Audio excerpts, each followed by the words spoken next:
Torik, ada menikah gak Torik? Tahun 2004 udah menikah gak? Doain aja kan udah banyak. Ya pertanyaan lain. Ini belum tahu sih, belum kepikiran. Ya kalau Alia di sini pengennya ya kalau ini bisa dilanjutkan serius, ya kenapa tidak? Dan saya melihat bahwa Alia ini mungkin tipikalnya lebih siap untuk diajak menikah dibandingkan Fuji. Kalau saya pikir saat si Torik ini memang benar-benar sudah memutar rodanya ini tadi melupakan Fuji dan mau melihat ke depan bahwa ya masa depan itu bisa saja terjadi dengan wanita yang lain. Mulai dari situ dulu. Sehingga kalau nanti Torik sudah nyaman, dia bisa membawa Alia ini lebih masuk lagi ke keluarganya dan ya pasti akan disetujui. Kalau kemarin saya katakan bahwa kuncinya itu satu.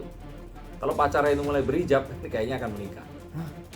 Jadi ada kemungkinan Alia berhijab. Bukan kemungkinan, harus sepertinya kalau mau menuju ke keseriusan. Kalau enggak, ya itu tadi, tidak ada pacaran dan ya akan terjadi adalah yang berikutnya ini ya pernikahan.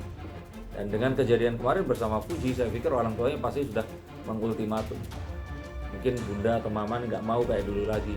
Kalau serius, kalau enggak ya udah temenan aja. Kalau saya kira siapa yang memenangkan ibunda dari Torik? Bu Lenggogeni Faruk ini bukan tipikal wanita yang gampang untuk bisa dibuat jatuh hati atau kagum. Dan kalau menurut saya sebenarnya Bu Lenggogeni ini melihat Fuji dan juga Alia ini sama-sama adil, memperlakukan sama kesempatan yang sama, tetapi memang jelas saat datang pun ini berbeda.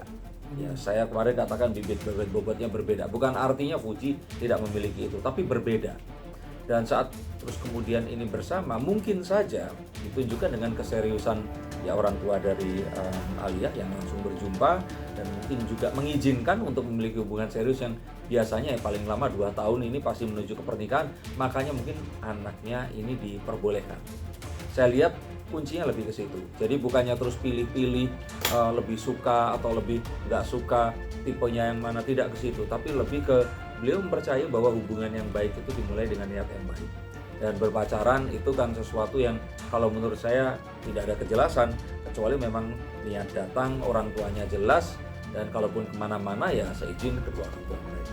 Tapi jadi kalau siapa yang akan memenangkan hatinya Bu Lenggogeni ini yang akan mendapatkan pernikahan bersama dengan Torik Halilintar. Kalau ini bukan Fuji tidak diterima, sebenarnya dua-duanya sama-sama diberikan kesempatan, cuman kalau Alia ini datang itu dengan satu keistimewaan, privilege, bahwa orang tuanya ini seseorang artis dari zaman dulu yang sangat terkenal, sekarang pun comeback dan terkenal juga.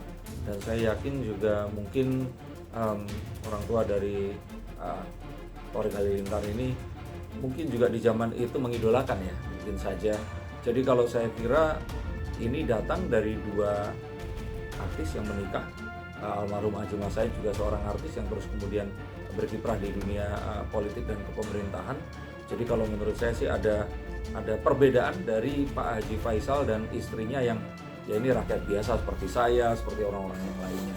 Jadi memang ada perbedaan yang signifikan yang mungkin itu menjadi privilege.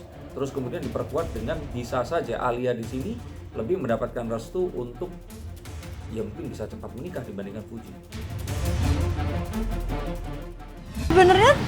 Sebenarnya ya kalau misalkan ke rumah Aurel tuh dari dulu, tapi kan sekarang aku udah kesibukan kuliah dan Loli kan juga udah punya anak. Kalau dulu kan Aurel sering ke rumah aku, sering nginep di aku juga. Ya paling main, kalau sering nginep kan dari dulu kan di rumah Cinere. Aurel tuh suka main ke rumah aku. Tapi kan sekarang posisinya Aurel udah punya suami, punya anak. Jadi nggak mungkin kalau Aurel main ke rumah aku membawa Amina, Azura gitu. Jadi ya pasti aku yang kesana gitu. Tapi kalau sebelum main tuh udah hal biasa dari dulu, dan mungkin kalau misalkan aku main kesana kan juga memang ada kamera jadi terlihat gitu. Tapi kalau misalkan dari akunya sendiri kan memang aku bukan yang nge-vlogging gitu, jadi mungkin tidak terlihat. Tapi mau main dari dulu dan emangnya kenapa gitu, aku senang bisa ketemu sama sahabat aku, ketemu keponakan-keponakan yang lucu, ketemu Amina, Azura. Jadi menurut aku itu hal yang sangat menyenangkan yang nggak perlu didengerin apa kata orang. Pasti suka dukanya pasti semua orang, bukan cuma aku mengalami suka dan duka, tapi balik lagi kan yang kita lihat yang bisa disyukurin aja ya, kayak bisa nambah pengalaman baru, terus juga senang, maksudnya dikelilingin teman-teman dan sahabat-sahabat yang suportif, keluarga juga. Jadi ya senang sih alhamdulillah. Apa ya, banyak sih cerita yang nggak bisa berkesan, nggak bisa dilupain. Segala hal kecil nggak bisa aku lupain sih, menyenangkan aja. Contohnya mungkin seperti apa sih hal kecil yang nggak bisa Contohnya ya ngumpul sama teman-teman, terus ya jalan-jalan. Oh, graduationnya Zahwa di New York pas sama keluarga. Pencapaiannya alhamdulillah, tapi 2024 pengen lebih bisa mencapai banyak hal yang positif lagi, pengen lebih bisa berkembang lagi yang baik-baik gitu, dan yang buruk-buruk ditinggalkan. Pengen bahagia aja, pengen membawa berkah kepada banyak orang, terus pengen menjadi pribadi yang lebih baik, yang berguna, dan yang pasti happy, tenang, gitu sih.